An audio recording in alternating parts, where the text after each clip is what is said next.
In the past, and especially more recently, many people have been referring to top lane as an island, and sometimes saying it's the hardest lane to carry from in solo queue just because you're so isolated. You're very far away from most early game objectives such as Dragon, and usually it's just a huge farm fest for the first 15 minutes of the game. Because of this, a lot of people who used to have a really fun time in top lane are getting insanely bored with it, and a lot of people who used to be able to carry from top lane are having a very hard time adapting to the meta and finding themselves unable to carry. In this video, I'm going to go ahead and explain what are in my opinion the two most effective ways to carry from top lane, and what types of champions work best when using each method. First, let's outline what these methods are. There's split pushing and there's roaming. Both of these are focused on applying pressure, but the difference is where you are applying pressure on the map. With split pushing, you're trying your best to be a nuisance in the top lane and trying to gather up global gold for your team in the form of towers. With roaming, you're attempting to help your team do well in their lanes and pick up global objectives like Dragon and towers, while still attempting to keep your lanes safe, meaning you'll want to be running teleport and making the most out of each roam. If you're going to be going bot lane, whether it's with teleport or just running there and then teleporting back to top lane afterwards, you have to make sure you actually do something while you're there. Getting a kill or two isn't enough. Take the tower, take a dragon, transition to mid and push as a 5-man unit. Anything to make sure that your roam was worth it. Now let's go ahead and talk a little bit more about roaming as a top laner. Usually if you're going to be roaming, you'll want to, as I said, bring teleport. Some champions like Rengar or Riven can be better with Ignite, but teleport is a very commonly used spell in top lane right now, and it's for good reason. It's because it's so versatile. You're able to teleport in an attempt to counter gank, you can teleport in order to not miss CS, you can fake a teleport to try and make the enemy team stop chasing your own team. You can do a lot with teleport, and it just depends on what the situation is. You'll want to be playing champions that can make use of their time in other lanes, and usually this means champions with either a lot of CC or a lot of burst damage. Champions like Ryze, Renekton, Trundle, a lot of the meta top laners right now, will work very well with teleport because of their ability to chase and deal a lot of damage. Remember, if you're going to be roaming, you have to, as I said, make the most out of each roam. Don't just settle with one kill, not even 2 kills.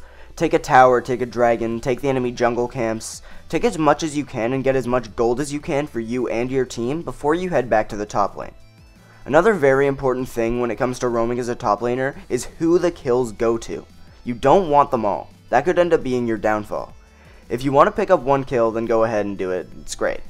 But try to let your mid laner and AD get some of the kills too, because they scale much better with items, and they can get those items much faster when they're picking up kills around the map. You don't really have to worry too much about making up for the CS you missed during your roams. Of course, you'll still want to stay really close, but it's not like a huge deal because if you're doing it right, you should get that gold back in the form of global gold or objectives.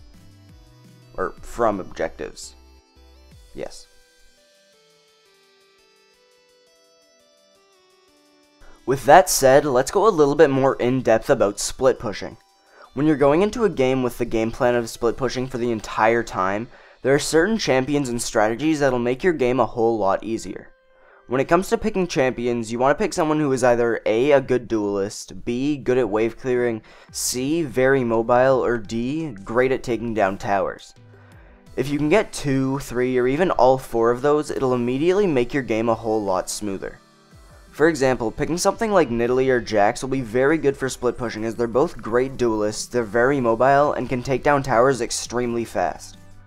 Keep in mind that although there are some champions who are good at wave clearing and dueling and all that stuff, it doesn't make them automatically good split pushers. Some champions have great teamfight abilities and would probably do better sticking with their team and applying pressure elsewhere. If you're looking at summoners for split pushers, it really just depends on what you prefer. Usually you'll want teleport or ignite though, because if your champion's really good in 1v1 duels, you'll want ignite, otherwise teleport is probably better.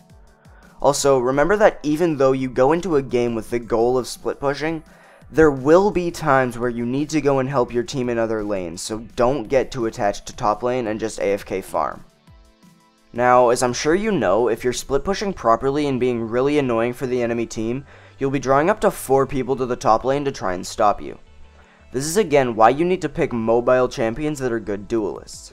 But even if you do have that mobility and the potential to 1v2 or 1v3, you still need to make sure you're safe, and that's where wards come in. These are the main places that you'll want to be warding as a split pusher in the top lane. Blue dots represent where you'd place wards if you're on the blue team, and purple dots represent where you'd ward if you're on the purple team.